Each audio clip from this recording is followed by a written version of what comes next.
A tsunami of defaults is about to sweep the global economy, making the events of 2008 seem a relatively mild economic relapse.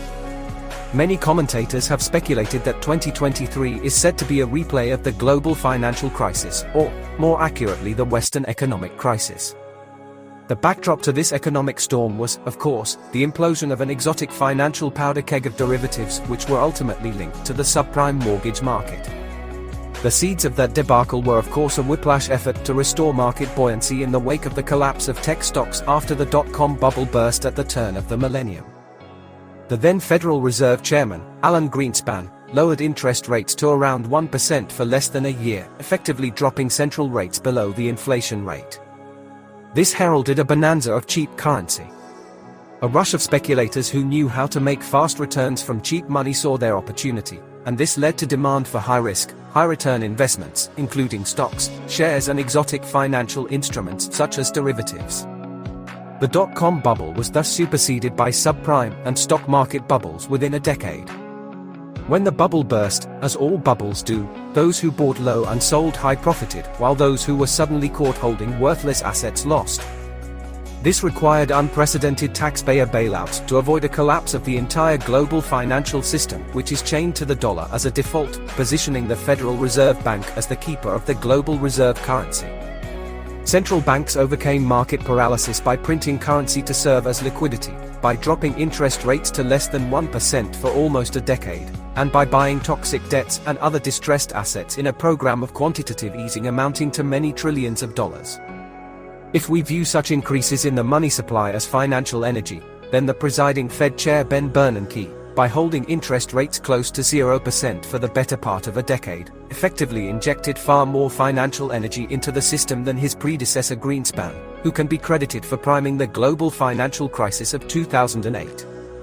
Money, or rather currency, is the universal medium of exchange that we use to value and apportion all global wealth based on assets, such as gold and property, consumable commodities, like wheat or lithium, and finished goods and services.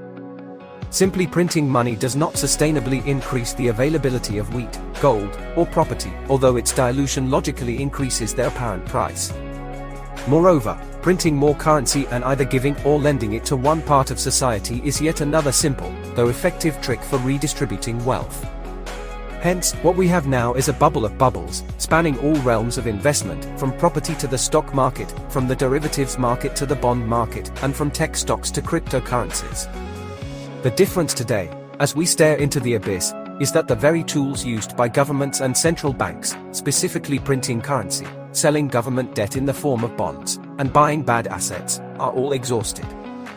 If central banks now choose to continue aggressively driving up interest rates, then they risk bursting a derivatives bubble of over $700 trillion and driving most banks, businesses, and borrowers to bankruptcy. Essentially, the Federal Reserve is damned if they do, and damned if they don't raise base rates, as the surge in inflation resulting from a tsunami of printed currency coming home to roost increases both the real and apparent costs of living, as well as those of borrowing.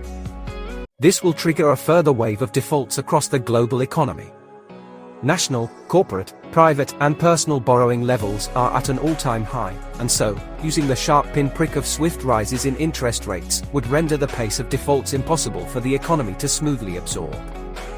All the classical economic indicators, from the inversion of the yield curve to bank failures, tightness in labor markets, aggressive wage bargaining, and defaults by pension funds, herald a precipitous downturn and, at worst, a total failure of the banking sector and the dollar as the world's reserve currency. The very best-case scenario is that the present hapless chairman, Jerome Powell, rose back from the most aggressive speed of rate hikes in history, reverts to his program of removing excess cash from the economy, and we will instead enter an unprecedented period of economic contraction, concomitant with sustained inflation, ushering in a decade of negative growth and inflation. Thank you for listening.